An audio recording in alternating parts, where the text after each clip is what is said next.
La première étape d'un rituel de fin d'année pour te préparer aux impôts quand tu es travailleur autonome, c'est selon moi de t'assurer que tu as facturé tous les travaux que tu as faits dans l'année. Si tu veux connaître les 7 autres étapes du fameux rituel, je t'invite à continuer d'écouter cette vidéo. Moi, c'est Geneviève, je suis technicienne comptable et j'aide les travailleurs autonomes à développer leurs compétences financières et comptables. Dans cette vidéo, je vais te présenter 8 étapes pour te préparer aux impôts à la fin de l'année. J'utilise un peu le terme rituel, mais bref, c'est des étapes que tu peux utiliser d'année en année.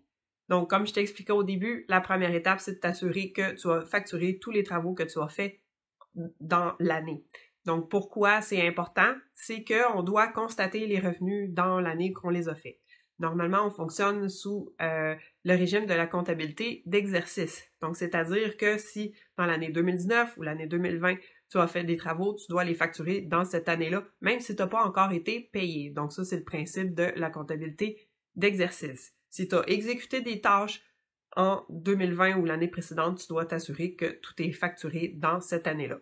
La deuxième étape, c'est de t'assurer que ta comptabilité est à jour, parce que pour les impôts, on a besoin de savoir toutes les dépenses que tu as effectuées dans l'année.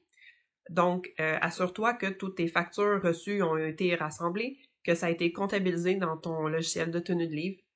Et si tu fais de la tenue de livre complète, t'assurer que tout est à jour, les encaissements de clients, les paiements de fournisseurs et ta conciliation bancaire, que tu as reçu tes derniers relevés pour l'année, que ce soit des relevés de carte de crédit ou de compte bancaire, et que tout est beau et conforme et à jour. Et évidemment, pour maintenir sa comptabilité à jour, ça prend un effort qui est plus qu'annuel à mon avis. C'est le genre de tâche qui est importante à faire de façon hebdomadaire. Donc, quand arrive le temps des impôts, tout est fait, tout est à jour. Il y aurait juste peut-être les dernières petites factures ou les derniers relevés à recevoir.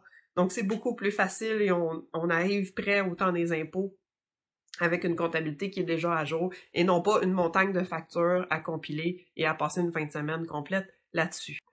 Troisième étape du rituel, c'est important de le faire au 31 décembre, mais c'est d'enregistrer la lecture de l'odomètre de sa voiture au 31 décembre pour compléter son registre de déplacement.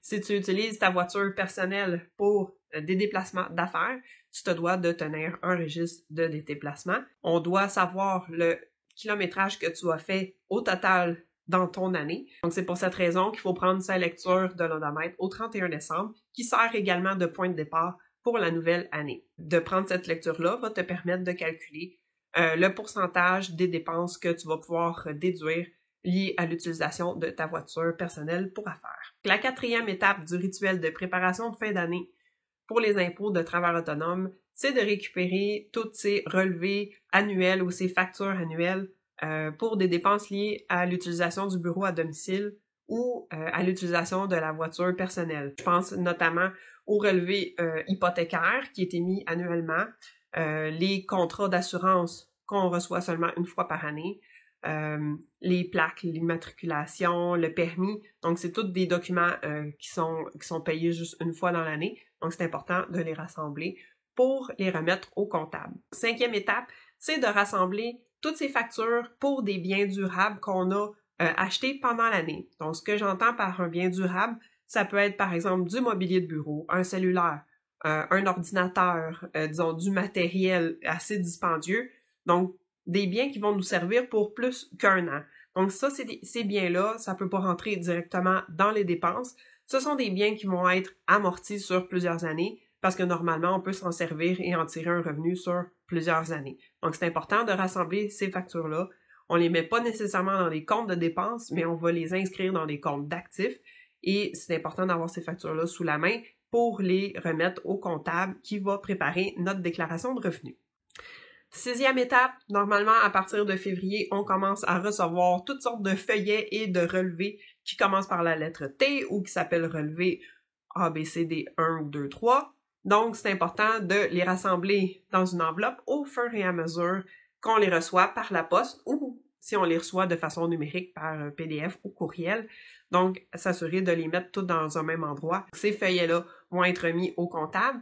Donc, c'est important de les conserver et de les avoir sous la main. Septième étape, aller faire un tour sur le site web du registraire des entreprises avec votre numéro d'NEQ si vous êtes enregistré, bien sûr. Allez vérifier les informations qui sont au registraire et vous assurer que c'est à jour. Si vous avez changé d'adresse, que vous avez modifié vos activités ou votre nom d'entreprise, c'est important de vérifier que toutes les informations qui sont là sont complètes et à jour. Et si c'est pas le cas, dans ce cas-là, on doit faire une déclaration de mise à jour courante.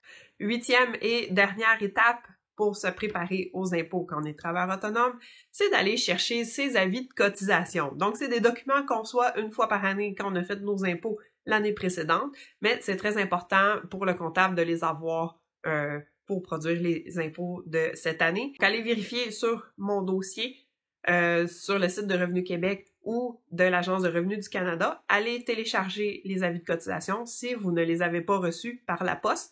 Si vous les avez reçus par la poste, c'est le temps de les chercher pour les avoir sous la main. Sinon, c'est toujours disponible en ligne sur les sites de gouvernement dans mon dossier.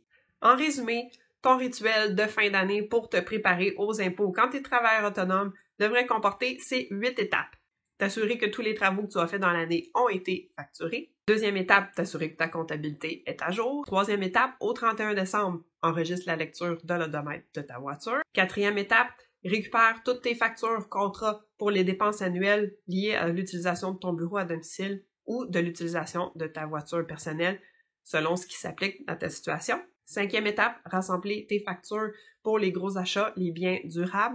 Sixième étape, rassembler tes feuillets et relevés qui vont être utiles pour les impôts au fur et à mesure que tu les reçois. Septième étape, aller vérifier les informations et les coordonnées au registraire des entreprises du Québec et t'assurer que c'est à jour si c'est applicable pour toi. Huitième et dernière étape, rassembler tes avis de cotisation de l'année précédente. Pour t'aider dans la préparation de tes impôts, j'ai préparé un checklist que tu peux télécharger gratuitement. Le lien se trouve dans la description sous la vidéo, donc je t'invite à aller chercher ça pour avoir vraiment une liste des dépenses que tu vas pouvoir utiliser pour tes impôts si jamais t'es pas certain. Donc, c'est un bon complément à cette vidéo et à ces 8 étapes de préparation aux impôts. Donc, si tu as aimé cette vidéo et ces conseils, je t'invite à t'abonner à ma chaîne pour ne pas manquer les prochaines vidéos. Donc là-dessus, je te remercie d'avoir écouté et amuse-toi bien!